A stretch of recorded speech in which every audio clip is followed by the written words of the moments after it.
Burj Khalifa, Burj Al Arab, the Dubai Mall, Palm Island, the World Island, Dubai Frame. दोस्तों, ये Dubai की कुछ ऐसी चीजें हैं जो इसे बेस्ट बनाती हैं और शायद इसीलिए दुबई में हर साल 1.5 करोड़ से भी ज्यादा लोगों को यहाँ पर खींचकर ले आती हैं।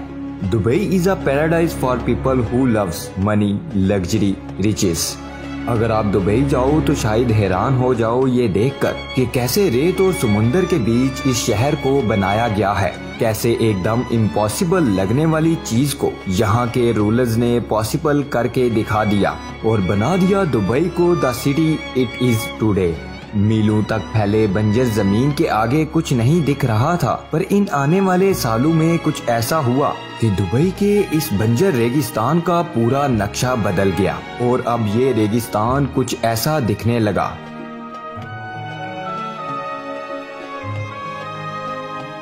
यकीन नहीं होता ना, आखिर कैसे हुआ? एक ऐसी कंट्री जहां खुद का पेट पालने का पैसा नहीं था, आज वहीं पर गरीबी कदम नहीं रख सकती।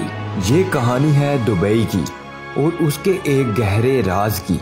दोस्तों, अब जब भी हम दुबई का नाम सुनते हैं तो हम सिर्फ बड़ी बड़ी बिल्डिंग्स और महंगी गाड़ियों के बारे में सोचते हैं, लेकिन सालों पहले यहाँ ऐसा कुछ नहीं था। बिल्डिंग्स तो बहुत दूर की बात है, दुबई में चलने के लिए रोड्स भी नहीं थे। यहाँ तक कि दुबई के लोग अपने बेसिक नीड्स को भी पूरा नहीं कर पाते थे। ये सुनकर शायद आपको अजीब लगेगा, दुबई पहले एक मछेरों का शहर हुआ करता था। जी हाँ, सच में यहाँ के लोग अपना गुजारा सिर्फ मछली पकड़कर करते थे। तो आखिर ऐसा क्या हुआ कि दुबई की किस्मत पूरी की पूरी पलट गई और आज के टाइम पे Dubai is known as a land of dreams. दोस्तों, मिलिए शेख राशिद अल सईद बिन मखदूम से। इन्हीं की वजह से दुबई इतना ज्यादा आगे पहुंच पाया है। शेख राशिद काफी समझदार इंसान थे और वो समझते थे कि दुबई का परचम पूरी दुनिया में लहराने के लिए उन्हें अपनी सिटी के कंट्रोल अपने हाथ में लेने पड़ेंगे और ऐसा ही हुआ। 1958 में जब दुबई का पूरा कंट्रोल शेख राशिद के पास आ गया और इन्होंने कुछ ऐसे फैसले लिए जो दुबई को आज की मॉडर्न सिटी बना दिया। शेख राशिद जानते थे कि दुबई की लोकेशन का इस्तेमाल वो बहुत अच्छे से यूज कर सकते हैं और शेख राशिद ने ऐसा ही किया। सबसे पहले इन्होंने दुबई क्रीक, जहां पे सारे जहाज आकर रुकते थे, उसे अपग्रेड करवाना शुरू किया, जिससे बड़े जहाज भी आने वाले वक्त में वहीं आए, वहीं रुके। दोस्तों, उन्होंने ये फैसला लेकर एक बहुत बड़ा रिस्क लिया। उन्होंने अपना सारा पैसा इस प्रोजेक्ट पर लगा दिया और खुद का पैसा कम पड़ने के बाद कर्जा लेकर इस प्रोजेक्ट को चलाए रखा। आगे क्या होने वाला था वो तो वक्त ही जानता था। शेख राशिद का ये फैसला आर या पार का था। यहाँ तो दुबई यहाँ से बहुत आगे जाने वाला था, यहाँ दुबई पूरी तरह से डूब भी सकता था।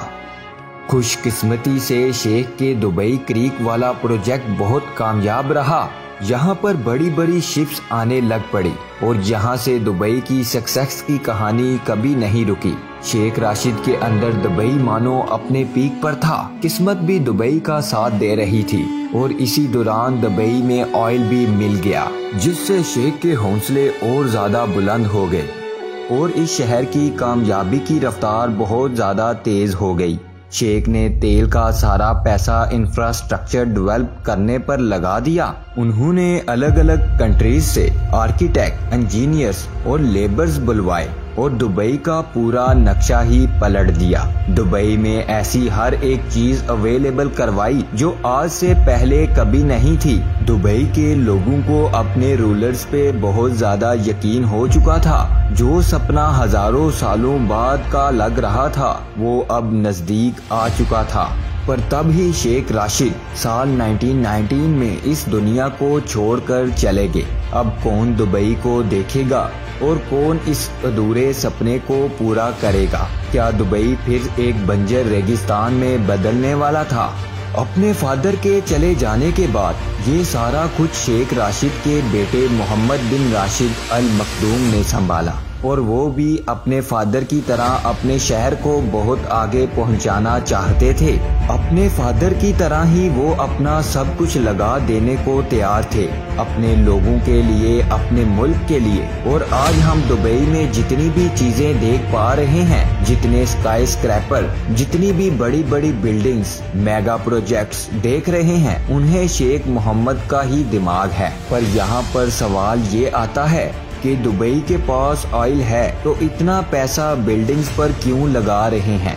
दरअसल दुबई में ऑयल बहुत कम अवेलेबल है। उसके मुकाबले में सऊदी अरब में 30% ज्यादा ऑयल रिजर्व मौजूद हैं। इस ऑयल प्रॉब्लम की मेंशन शेख मोहम्मद के फादर शेख राशिद ने भी किया, जहां उन्होंने कहा था, we have a bad news to share and a good news also. दोस्तों, बैड न्यूज ये है कि दुबई में ऑयल रिजर्व बहुत ही कम है, और गुड न्यूज ये है कि दुबई अब एक नए पाथ पे चलने वाला है। सारा क्रेडिट जाता है अल मखदूम की फैमिली की दूर की सोच को।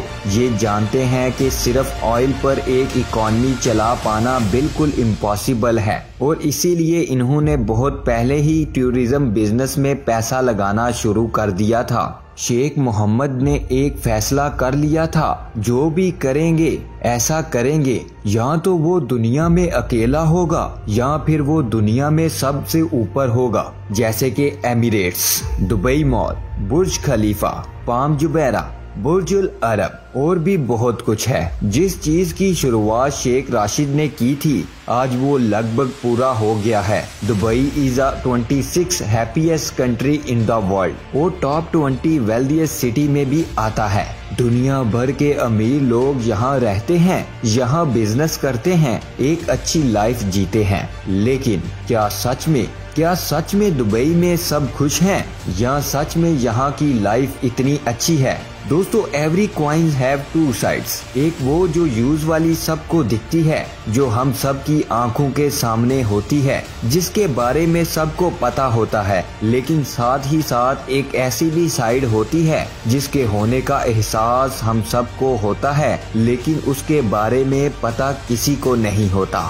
दुबई की भी एक ऐसी ही साइड है, एक ऐसा डार्क साइड जिसका शायद आपको अंदाजा तक ना हो। दुबई के शो कल्चर के पीछे, इसकी रिच लाइफस्टाइल के पीछे, नाइट लाइफ के पीछे एक ऐसा सच है जो हम सब से छुपाया जा रहा है, जिसे वर्ल्ड मीडिया से छुपाया जा रहा है, और अगर गलती से पता चल भी जाए तो उसे शैडो कर दिया जाता है, उसे दबा दिया जाता है। यहाँ के किसी आलीशान इंफ्रास्ट्रक्चर प्रोजेक्ट के दम पे, वही आलीशान प्रोजेक्ट जिसे बनाने के लिए वर्कर्स को यहाँ पर इनलीगली डिटेन किया जाता है। दुबई एक पॉलिसी है जिसके बारे में शायद आपको नहीं पता होगा। यहाँ की लॉ ये कहती है, एक एम्प्लॉय की पूरी जरिस्डिक्शन उसके एम्प्लॉयर के हाथ में होती है। इसका मतलब ये है कि यहाँ आने वाला हर एक इंसान जो काम कर रहा है, वो अब यहाँ की कंस्ट्रक्शन कंपनीज का गुलाम है। हो सकता है शायद गुलाम वर्ड सुनकर आपको बुरा लग गया, लेकिन यहाँ के लोगों के लिए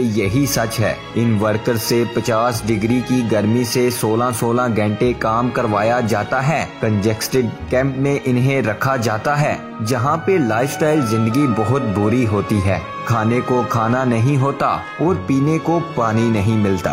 इन वर्कर्स की लाइफ सच में बहुत मुश्किल और बहुत बुरी होती है। ये सब सुनकर दिमाग में यही आता होगा, ये लोग यहाँ पे क्यों रुकना चाहेंगे, वो भाग क्यों नहीं जाते? क्योंकि सच्चाई तो ये है कि वो भाग ही नहीं सकते। कंस्ट्रक्शन कंपनीज इनके पासपोर्ट इनके आते ही इनसे लेकर अपने पास रख लेती हैं और इन्हें वो आगे कभी नसीब नहीं होता। ये है दुबई की हकीकत। This is real face of Dubai, जहाँ इन लीगली लोगों को बंदी बनाकर रखा जाता है, उनसे काम करवाया जाता है। लेकिन ये तो अभी कुछ नहीं है। अब जो मैं आपको बताने जा रहा हूँ, ये सुनकर आप हैरान हो जाएंगे। दुबई चाहे जितना भी मॉडर्न दिखता हो, दुबई में फीमेल सेव्स बिल्कुल भी नहीं है।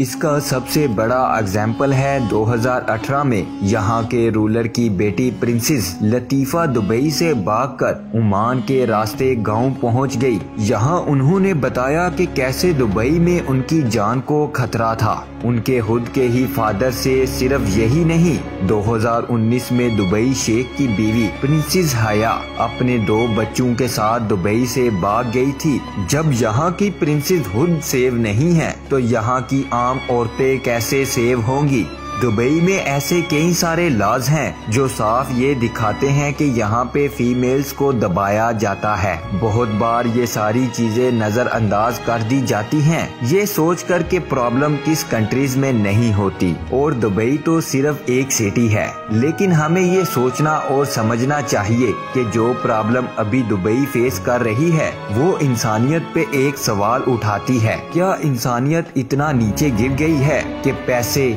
लग्जरी, ऐशो आराम इन सब के आगे इसे एक इंसान की जान की कीमत कुछ नहीं लगती। दोस्तों, मैं चाहता हूं आप इस वीडियो के नीचे कमेंट करके जरूर बताएं कि क्या सलूशन होना चाहिए दुबई की इन प्रॉब्लम्स के लिए। तो ये थी हमारी आज की वीडियो। आई होप आप सबको वीडियो पसंद आई होगी और सब देखने वाले दोस्तों से गुजारिश है कि अगर अभी तक आपने हमारे चैनल को सब्सक्राइब नहीं किया तो इसे सब्सक्राइब कर दे ताकि हमारी हर आने वाली इंटरेस्टिंग वीडियो आप तक सबसे पहले पहुंच सके। इंशाल्लाह मिलेंगे नेक्स्ट वीडियो में। दुआओं में याद रखिएगा। अल्लाह हाफिज दोस्तों।